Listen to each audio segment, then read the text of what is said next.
All right, my brothers and sisters, here you go. I'm Dr. Paul Dyer. Welcome to Bridges Live.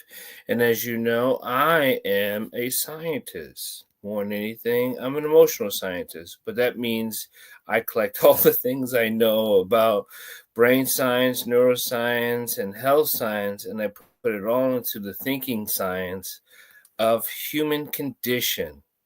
Most of the people already know that, but I want to welcome a special guest. I like to have all my guests introduce themselves, but Dr. Desmond has been a traveler, world traveler, and he has, I want him to tell you about his Platinum series that he's created. He's the CEO. But Dr. Desmond, please tell us about yourself. Okay, my name is Desmond. I am an immigrant in the United States. That's the first thing about me. Born and raised in Cameroon, Central Africa. I lived in South Africa for several years. I moved to the US 2013, did 8 years, 4 years did my undergraduate, 4 years for my doctorate. Right now, I'm practicing as a board certified family nurse practitioner. I have a doctorate degree in nursing practice. I have my own practice on the side. It's called PlatinumCare Health Solutions. I do provide some services to a special group of people. I do prioritize people that look like me, and because most of the time we are not well represented in the medical space. So that's a little bit about me, but yeah. When you said we're not highly represented, and we're not, but yet we see all these things on different platforms, like female doctors got this, male doctors got this, youngest, and yet we want to celebrate these small things in 2021 to whatever, and yet people still don't know that we are still not highly represented throughout the mass of medical industries at all. So why are we still trying to celebrate these small victories when they're very minute? I mean, I believe in baby steps, even if the victory is not significant, it's still worthwhile celebrating. Just because by celebrating that, it's an encouragement for other people to veer into that space. It's something that needs dedication, takes special group of people to be able to do it. You have to put in a lot of time, put a lot of effort. It takes resources as well. So you got to know your resources, where to go if you need help, and just got to have the right mindset. I want to talk about something because when I reached out to you, I want to talk about being a man, right? And about being really, it was a show, and I want to talk about. I don't want to really give the show a highlight, but it was a show called "Pop My Balloon." But you had very significant values of how you pick a woman. Now, that's not the interesting part of it.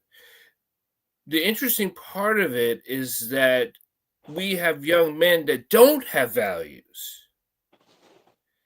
And why do you think that is? Is it because you are West African, from Central Africa? Is you bring that African heritage with you all the time, which is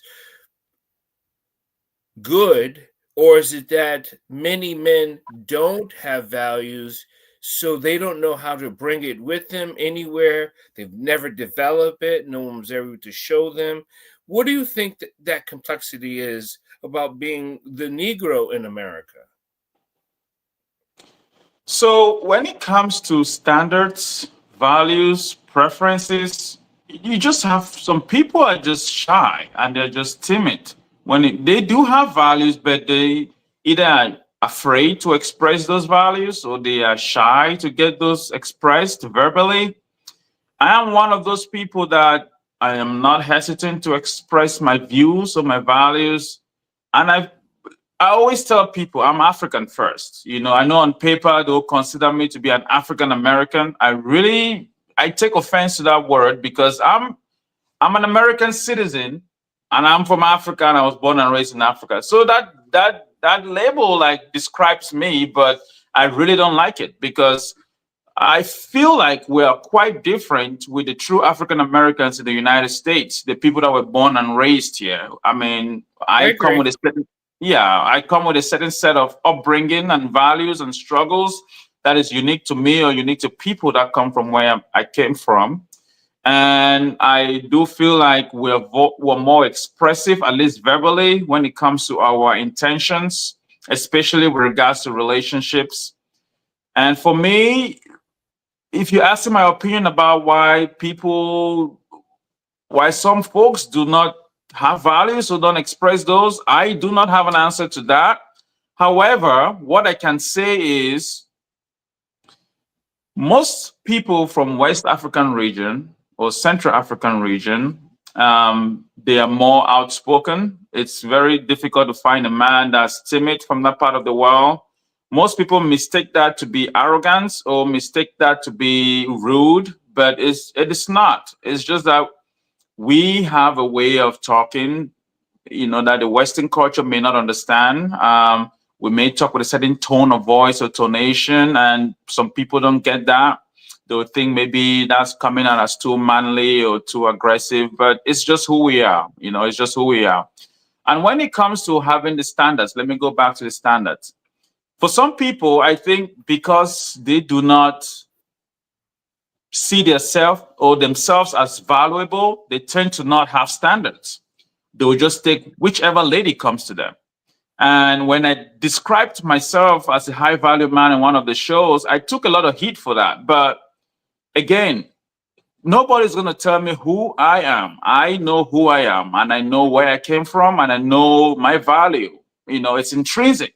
I mean, there are some extrinsic factors, things people see outwardly, the kind of car I drive or the kind of watch I wear, but those are just superficial things. When I talk about true value, it's just something that's intrinsic to you. You're born with it, and some of it is your learned experiences. So, to answer your question, yes, there are folks that, in my opinion, have very strong values, but they're just shy to express them, and I'm not one of those people.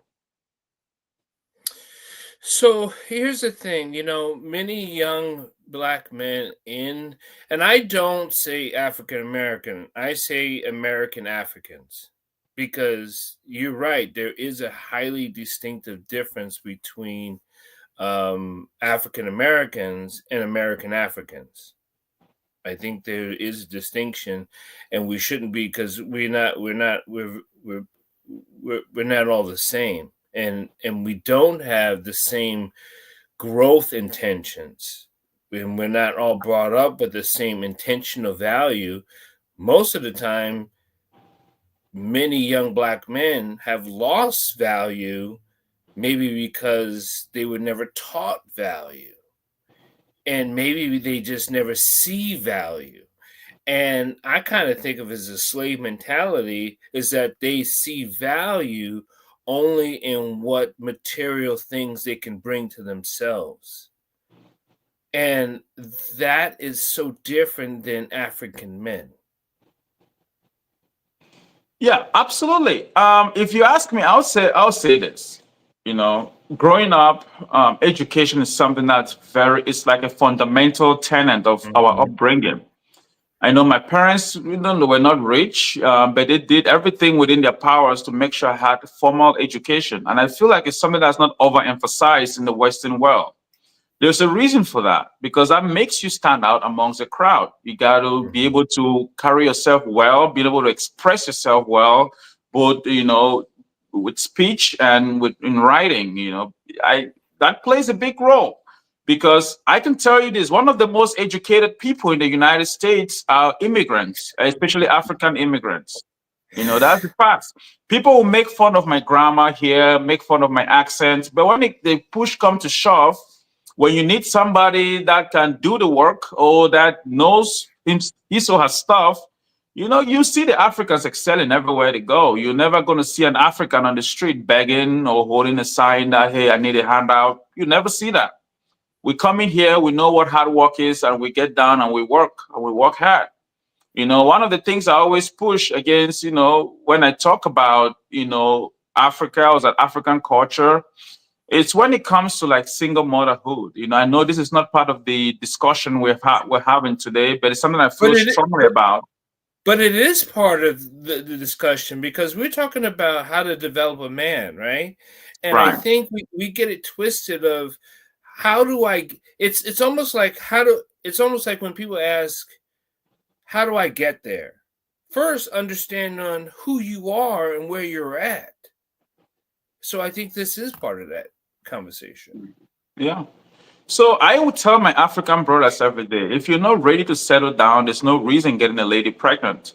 Because what it's doing is that you're bringing more people into the world that don't have that structure. Because I mean, Mhm. it takes a village to grow to raise a kid. I mean, where I'm coming from, so children come into a family dynamics. They come into somewhat of a stable family home.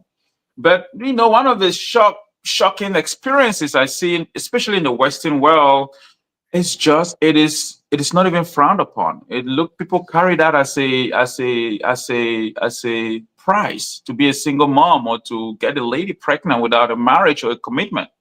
And that is just wrong on many levels, especially on a moral standpoint. I'm a very religious person. I'm a Christian, and I do believe in commitment. I do have other views when it comes to monogamy or polygamy, but that's Yeah. really outside of what I want to express in this podcast. I'm just wanting to tell our brothers that rather than coming in a place like this where it's a land of milk and honey where you can really build your life and even impact the life of others, you should be very careful who you decide to lay down with, because people spend 18 years of their life paying child support and or being in a situation where they do not want to be in. And it's a decision that they made. If you really wanted to do those things, you make a commitment and be in a committed relationship and take care of your responsibilities. You I know, think you I think you said the word commitment like 4 times. And absolutely. I think commitment takes training.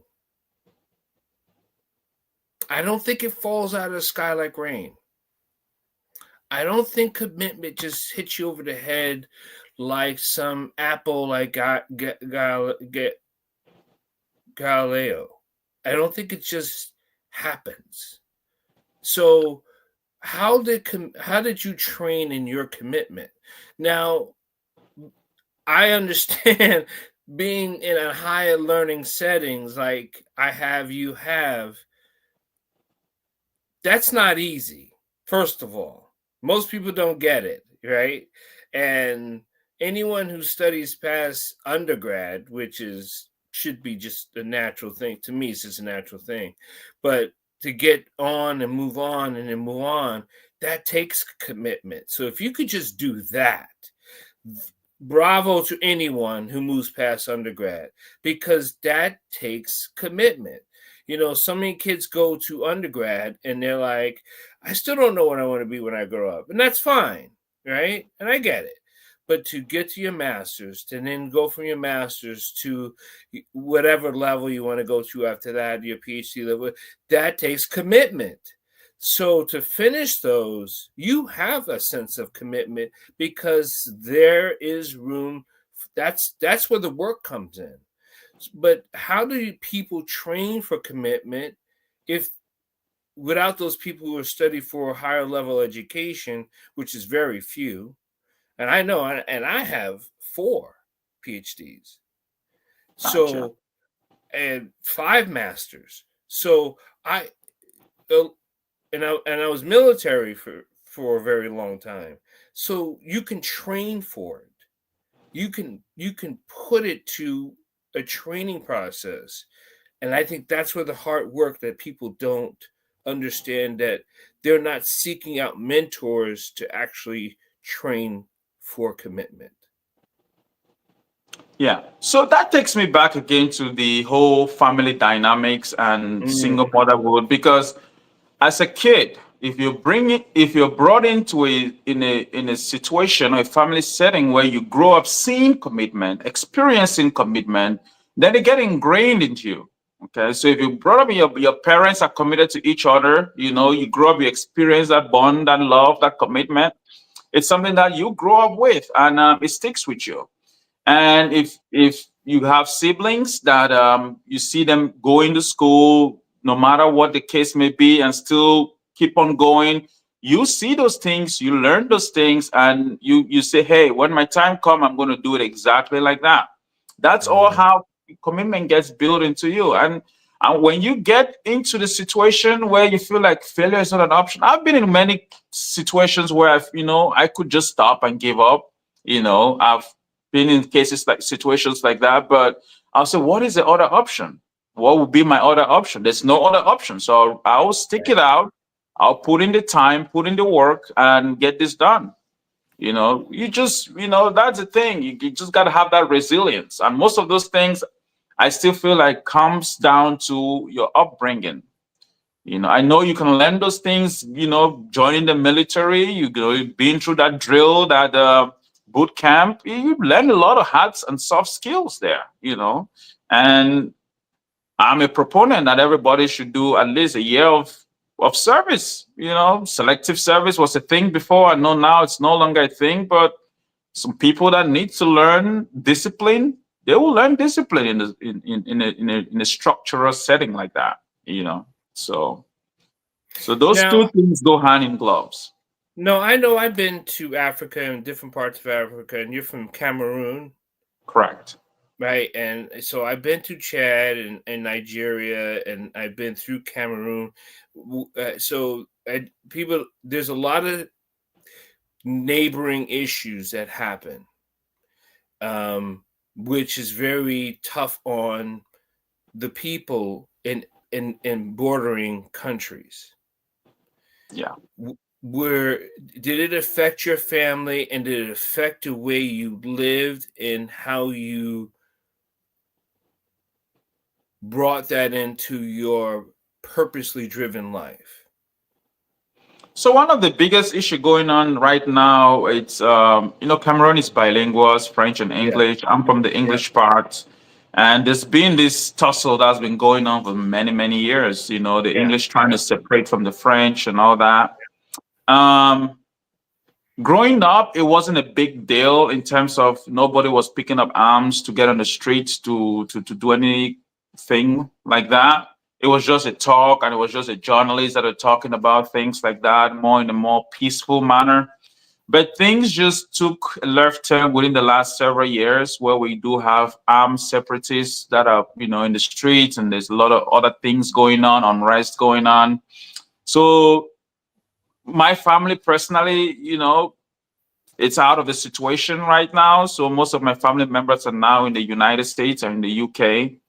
But I do have extended family members that are back there. They're still, in the struggle and still having difficulties getting around.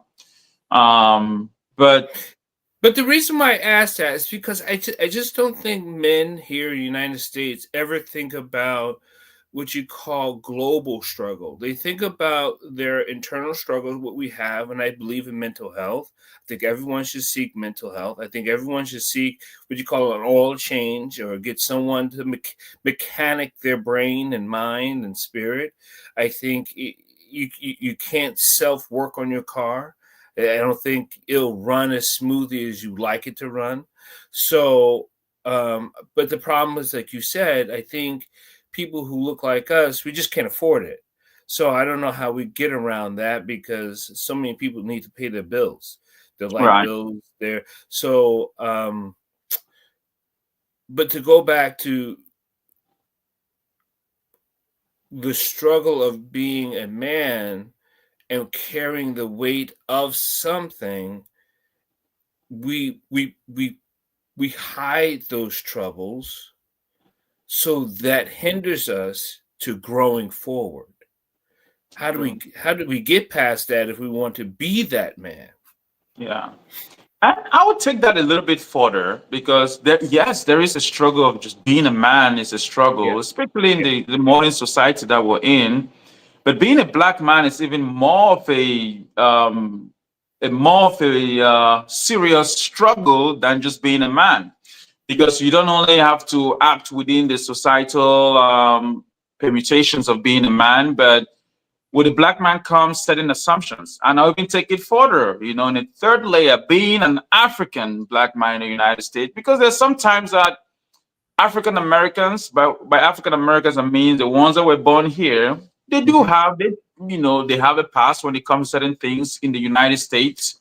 But if it's an African person, first of all, they can easily tell from your accent that this person is not from here, and there's a lot more that goes into that. But being a black guy in the United States, or being a guy in the United States, there's a lot of struggles that comes with that. One of the common one, most people will not want to say it publicly, but I will say it here. It's,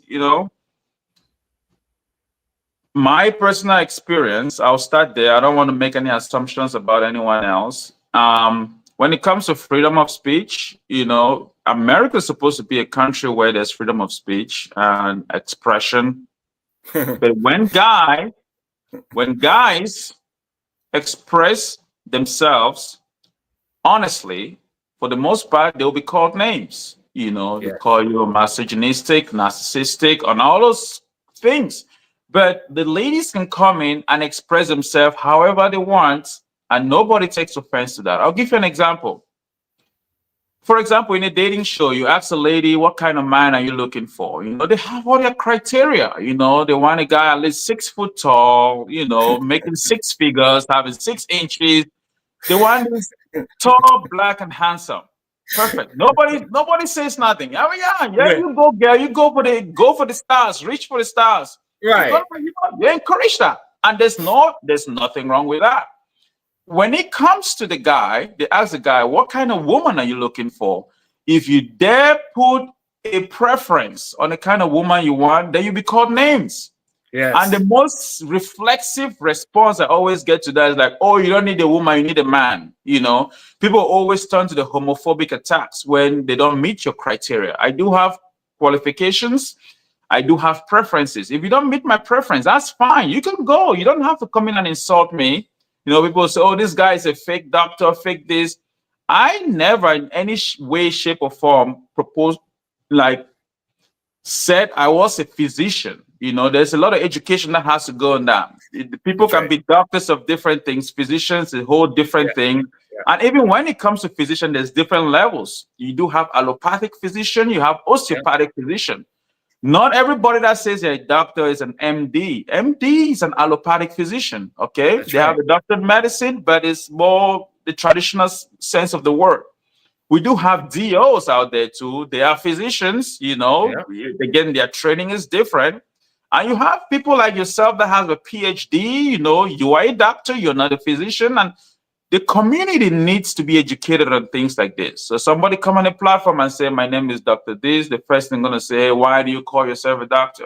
Hey, if only 2% of people in the United States have a doctorate degree, that's high value. That's top tier. So when somebody called himself a top tier, no, it's easily, you can look it up, it's easy to find.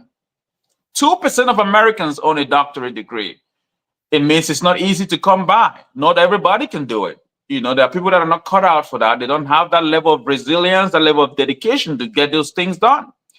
So if somebody come in that has gone through that rigor of academia, how tough that is. They are top tier. They're top tier. Yeah, this is a top. He's in the top 2% in the whole country. So when I come in here and I say the lady I want has to meet the desk factor. The desk factor is something I came out with because it's my preference. It's the ABCs: appearance, brains, and character. You have to look a certain type of way because I have to be attracted to you physically first. I know that is shallow, and I say that all the time. It is shallow, but that's why there's the B part and there's a C part. Okay. So what's your question for character, though? I can get because the B is brains, right? Mm-hmm. But what's a question for character? So when we are engaged in a discussion, it could be a scenario based. I like it to be interactive. Like, okay, I'm talking to this girl, giving them some situations, how they'll behave. If you're walking in the street, you find something on the road, like what do you do in this kind of information, and what do you do with this type of thing? And in my African culture too, there's a certain type of way that a lady is supposed to behave or carry themselves. Okay. That says a lot about who you are as a person. Yeah. And it also comes down to, as easy as the mom stats. Your mom can tell easily if this person has a good character or not. you know Yeah. she can have a conversation with the lady, and you should be able to tell, hey, this lady, she Mm. is potential, she has a good character, maybe she doesn't. So there are certain questions that you can ask somebody to ascertain their character. I can ask someone like, okay, if I give you $10,000 today, what are you going to do with that? Depending on what you say, I'll make a judgment depending on what you say, what you're going to do with that amount of money. It's going to tell me if you have some qualities that I'm looking for or not when it comes to character. There's a lot of things depending on the individual. I'm not going to ask all of them the same questions, Right. Right. but Right. based on the A and the B portion, your C question is going to be a little bit different. So maybe if I did a little bit of compromise when it comes to the appearance, because again, nobody's going to be perfect. I want a certain kind of woman with a certain type of physical features. If you don't have those features 10 on 10, it's not a problem. I don't automatically rule you out. You don't automatically get canceled. No. Yes, I can say, hey, I can manage a little bit of this, and if this other part is not the best, I can manage that a little bit. There has to be something there. It doesn't have. We don't want it completely flat. There got to be something. I have to work with something. So yeah, that would make. I I, have to I, compensate. I have to compensate on other portions. So yeah. So the question is going to be different on that scenario. Hey, Dr. Des, I study human conditions, so I study behavior and movement, right? I tell you, the one thing, if I was ever as I watched the show, if I was on the show, for a young lady who have to watch the way they walk, like when a young lady is walking and they have to look at how they're walking when they're walking, that says a lot to me. Like they are not head forward. They have to look down to see how they're walking. That's a selfish attitude to me. Do you understand what I mean? I don't get the walking part, but No, if no. you, Like if you notice, look at a woman who looks down at the Mhm. way they're looking at themselves walking. Gotcha. Like, why are you looking? Why are you trying to look at yourself walking? Like, your head should be up. If you cannot walk with your head up, and no matter what you're walking in, then that tells me several things. One, you're not used to wearing what you're wearing, Right. right? You're not Mhm. used to, so that means this is so uncomfortable for you. Like it's a new experience for you too, and for the rest of us, right? It's Sure. like right. So why did you wear this? Like, so who are you pretending to be? Because this is new for Yeah. you, Yeah. right? It's the If you same have, thing when it has. It's the same thing about makeup and about right, artificial hairs, like wigs and all that. You yeah, know, Are you trying to impress a guy, or are you trying to just make yourself feel better? I feel yeah, like you should do those things so that way let's say, look good, feel good. Okay. If you're doing that thing for yourself, that's okay.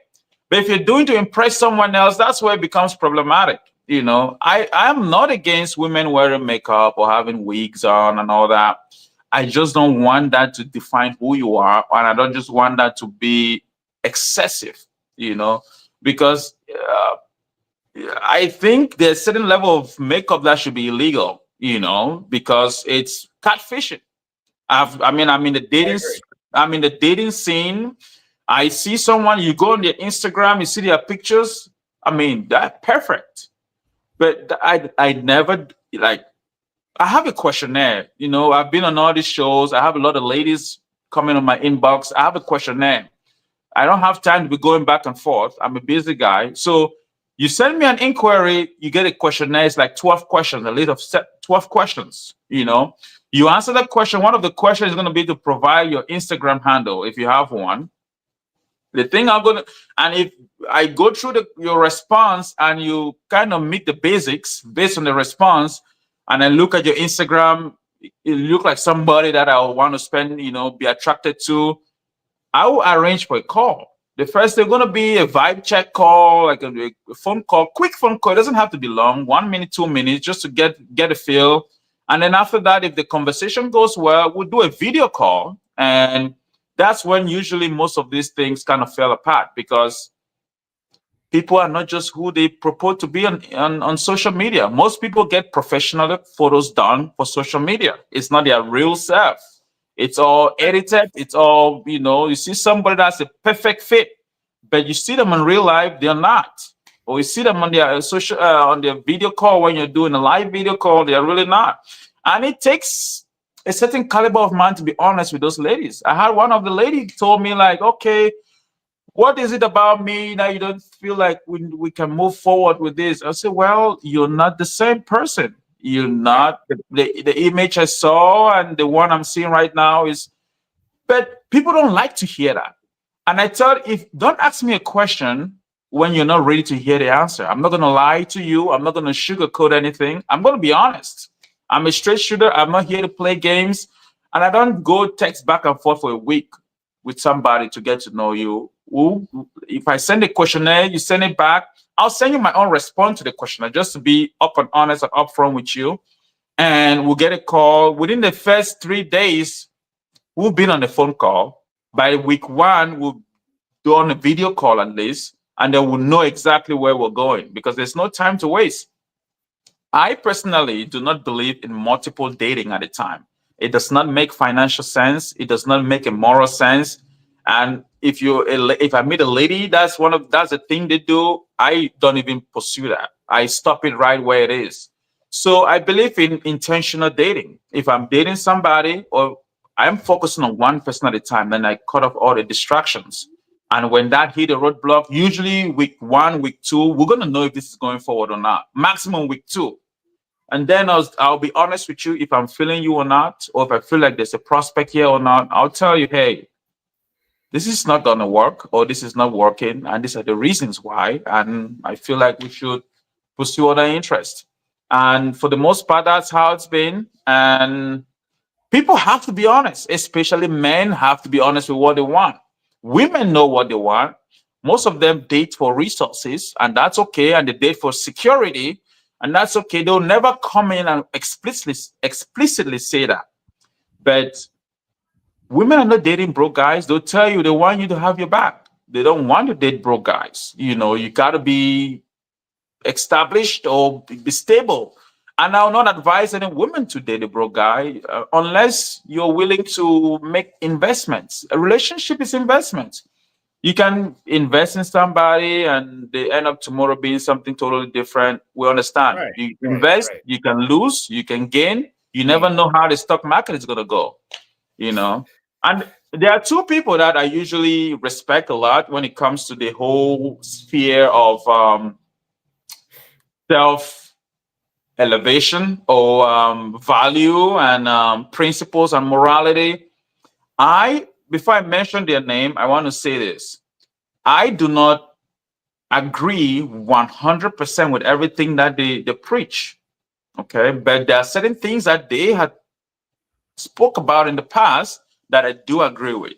One of those people is the late Kevin Samuels. It's somebody that I respect. It's somebody that has a lot to offer, that had a lot to say when it comes to the modern woman and the modern man and the modern dating sphere. Mm-hmm. There's a lot that I agree with him on. And another person is Dr. Omar. I don't know if you're familiar with Dr. Omar. Oh, yeah. Yeah, he's someone also that, he has a lot of controversial views, but I do agree with some of the things that he shares. And just, saying that triggers a lot of people, especially women. Mentioning Kevin Samuel is a red flag for a lot of women. And there's a reason for that. And to each their own. But men have to stand up and start taking ownership of their feelings, ownership of their emotions, and be more The, the expressive. one the one thing I like about both of them a lot, it's not because it's if you disagree with either one of them, I want to hear your non-emotional answer. That is what my take is. I want to hear your non-emotional answer and your deductive reasoning of why you disagree. And Yeah. if you don't have one, then it falls back onto just because of how his responses or his dialogue made you feel. And that's not and if you're basing your answers off of how you just feel, then you're already not reliable to me. And that's just the science in me. I'm gonna, Dr. Des, I'm gonna let you go. I don't want to hold you up most of your night because I know you're a busy man. But I am going to be having a panel later in March about Black man higher education, and because I do think we need to pass on down um, what we know to bring some of these young Black men up, or not young, but as in age, but young as in young-minded, or lack Mhm. of consciousness, or things like that. So please look for my response there. Is there anything you want to tell the young men out there of how to get started to being a strong Black man? Absolutely. How to get started is this. Well, you got to pursue, first of all, know your resources. By resources, I mean relationship is a resource. No, build relationships. I think that's one of the first places to even start. Build relationships. And education is important, both formal and informal education. So if you have the means, you have the opportunity to seek training in the area that you have interest, do the time, put in the time, put in the work. There's always a light at the end of the tunnel. It's going to pay off. It's definitely going to pay off. When it comes to relationships like romantic interest, be very careful of who you sleep with. Use protections if you're not ready to be in a committed relationship, because that is going to drain you as a young man. It's going to drain you even more as a young Black man. You don't want to be in a situation where majority of your paycheck is going to another individual. You don't want to be in that situation, because your highest asset, your highest net net worth building tool is your income, and you want to make sure that that income is going to you and is going towards things that's going to build you up and build your net worth up. So talk to people that are in the area that you aspire to be, and seek up mentorship.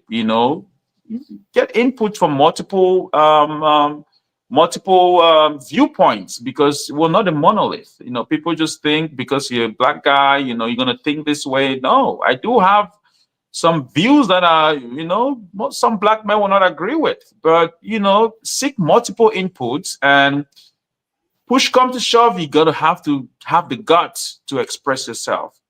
Don't ever let anyone speak down on you. You got to speak up for yourself, and do so with a certain level of authority, because if you're doing such things with timidness, that just doesn't make you sound credible. So do so But do so with, I'm going to add on to that. Mhm. Be authoritative, but don't be combative. Correct.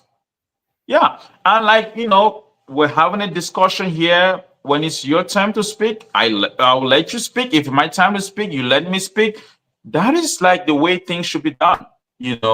Just going combative, argumentative for people, it doesn't help anyone. Build your listening skills, okay? Because sometimes when you're a good listener, there's a lot of things you learn just from the other person. Yeah, well, I'm not a know-it-all person. There's a lot of things I learn daily from my patients that I see, that I'm like, oh, I didn't even think about that. So just be a good listener, and take other viewpoints into consideration before you make a decision. I appreciate you, man. I appreciate many blessings, and many blessings to you and your family. And Thank you thank so everyone for much.